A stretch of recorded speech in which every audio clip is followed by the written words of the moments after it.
کہ ایک سنی عالم نے تقریر کرتے ہوئے یہ کہا کہ حضور سیدنا غوث پاک رضی اللہ تعالیٰ عنہ وارضہ عنہ کو اللہ تعالیٰ نے وہ روحانی اور وہ عرفانی مقام عطا فرمایا کہ چاند ہر مہینے کا جو طلوع ہوتا ہے وہ آپ سے اجازت لے کر طلوع ہوتا ہے.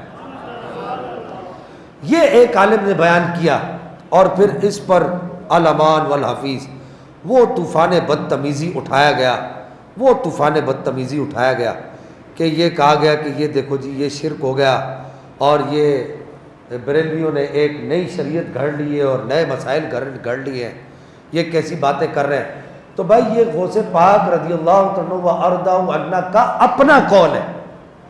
آپ نے خود ارشاد فرمایا وَمَا مِنْهَا شُهُورٌ أَوْ دُهُورٌ تَمُرُّ وَتَنْقَضِي إِلَّا عَتَالِي وَتُخْبِرُنِي بِمَا يَأْتِي وَيَجْرِي وَتُعَلِّمُنِي فَأَقْصِرْ عَنْ جِدَالِي کہ آپ نے خود ارشاد فرمایا، آپ نے فرمایا کوئی مہینہ، کوئی سال، کوئی دن، کوئی گھڑی، کوئی ساعت ایسی نہیں ہوتی جو مجھ سے اجازت لے کر طلوع نہ ہوتی ہو.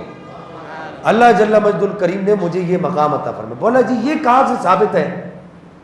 یہ شرک سے پاک اللہ کا قرآن، نبی پاک پر نازل ہونے والی کتاب سورہ کہف پارہ نمبر 15، سورہ کہف پارہ نمبر 15 آیت نمبر اس کی ہے 16. یاد رکھیے گا، پارہ نمبر 15 اور آیت نمبر 16. پیچھے آیت نمبر 15 میں بھی وہی مفہوم چل رہا ہے، 15-16 یاد رکھیے گا.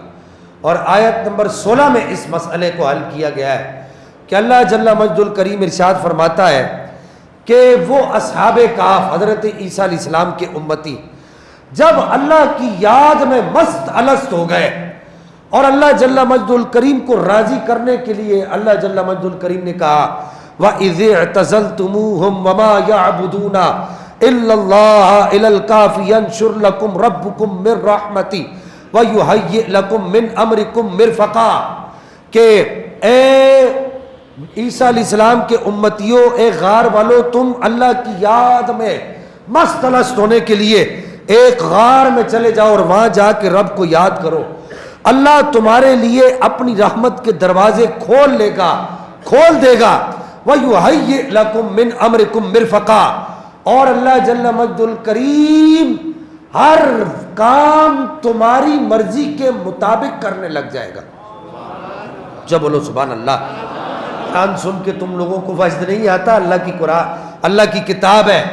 آگے سنیے وَتَرَى الشَّمْسَ إِذَا طَلَعَتْ تَزَاوَرُ عَنْ كَهْفِهِمْ ذَاتَ الْيَمِينِ وَإِذَا غَرَبَتْ تَقْرِضُهُمْ ذَاتَ الشِّمَالِ. اللہ جل مجد الکریم اپنے محبوب کو کہتا ہے. اعتراض یہ کیا گیا کہ جی غوث پاک سے چاند کیسے پوچھ کر طلوع ہوتا ہے؟ اللہ فرماتا ہے اے محبوب آپ نے نہیں دیکھا کہ جب سورج نکلتا تھا اصحاب کہف پر، جب سورج آتا تھا تو طلوع کے وقت ان کے غار سے سائیڈ سے ہو کر گزرتا تھا. ارے یار سمجھو اس بات کو، جب طلوع ہوتا تھا تو سائیڈ سے ہو کر طلوع ہوتا تھا اور جب غروب ہوتا تھا تو سائیڈ سے ہو کر وہ پھر طلوع ہوتے وقت سیدھی طرف طلوع ہو کر نکلتا تھا اور غروب ہوتے وقت بائیں جانب الٹی جانب ہو کر غروب ہوتا تھا. کیوں؟ کہ اللہ کے ولیوں کو پریشانی نہ ہو. اب قرآن یہ کہتا ہے، یہ اللہ کی کتاب یہ کہتی ہے کہ سورج، تم تو چاند کی بات کر رہے ہو، چاند سے بڑا ہے سورج. لاکھوں کروڑوں چاند ملاؤ تو ایک سورج نہیں بنتا. قرآن یہ کہتا ہے کہ سورج اللہ کے ولیوں کی مرضی کا خیال رکھتا ہے. تو غوث پاک بھی تو یہی کہہ رہے نا کہ چاند میری مرضی کا خیال رکھتا ہے. اب ایک طرف قرآن کہتا ہے کہ سورج کی راہ متعین ہے، وَالشَّمْسُ تَجْرِي لِمُسْتَقَرٍّ لَهَا ذَلِكَ تَقْدِيرُ الْعَزِيزِ الْعَلِيمِ. یہ سورہ یاسین ہے. اب وہ مولوی صاحب آپ کے سامنے یہ آیت پڑھیں گے وَالشَّمْسُ تَجْرِي لِمُسْتَقَرٍّ لَهَا. ذالک تقدیر العزیز العلیم، کہ سورج اسی اپنے مقرر دائرے پر چلتا ہے. یہ قرآن ہی کہتا ہے کہ جس دائرے میں رب نے اس کو مقرر کیا ہے. لیکن دوسری جانب قرآن یہ بھی کہتا ہے کہ اللہ والوں کے لیے دائرے نہیں ہوتے ہیں،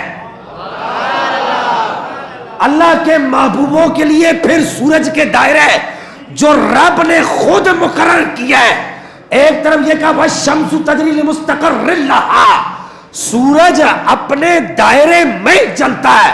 لیکن دوسری طرف قرآن کہتا ہے وَتَرَى الشَّمْسَ إِذَا طَلَعَتْ تَزَاوَرُ عَنْ كَهْفِهِمْ ذَاتَ الْيَمِينِ وَإِذَا غَرَبَتْ تَقْرِضُهُمْ ذَاتَ الشِّمَالِ، کہ اس کے دائرے اگرچہ مقرر ہے لیکن جب اللہ والوں کی مرضی آ جاتی ہے نا، رب خود سارے دائرے ہٹا دیتا ہے.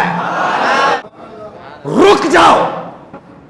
قرآن نے یہ بھی کہا ہے کہ چاند ادھر ہی رہے گا جدھر اس کی جگہ مقرر کی گئی ہے. یہ قرآن نے کہا ہے کہ قرآن کہتے ہیں چاند اپنی جگہ سے ہٹے گا نہیں. ترمذی کی حدیث ہے کہ خود حضرت عباس کہتے ہیں میں نے اپنی آنکھوں سے دیکھا سونا جدھر انگلی اٹھاتا تھا چاند ادھر جاتا تھا. کھیلتے تھے چاند سے بچپن میں آقا اس لیے یہ سراپا نور تھے وہ تھا کھلونا نور کا.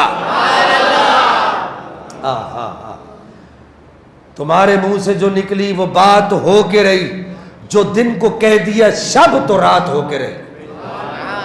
تو یہ تو رب کی اپنی مرضی ہے. کیا رب کی اپنی مرضی ہے کہ رب فرماتا ہے ما یزال عبدی، بخاری شریف نصف آخر کی حدیث ہے، جلد نمبر 2 ہے، صفحہ نمبر 963 ہے. ما یزال عبدی یتقرب الی بالنوافل حتی احببته فاذا احببته كنت سمعه الذي يسمع بها، كنت بصره الذي يبصر بها، كنت لسانه الذي ينطق به، كنت رجله التي يمشي بها، ولئن سألني لأعطينه ولئن استعاذني لأعيذنه، الا من عاد لي وليا فقد آذنته بالحرب. یہ حدیث قدسی ہے. میں اس کا خلاصہ عرض کر دوں کہ میرے آقا فرماتے ہیں رب نے اپنے محبوبوں کو وہ طاقت عطا فرمائی ہے کہ رب کے محبوب رب کی عطا سے جو چاہتے ہیں کائنات میں کرتے پھرتے ہیں.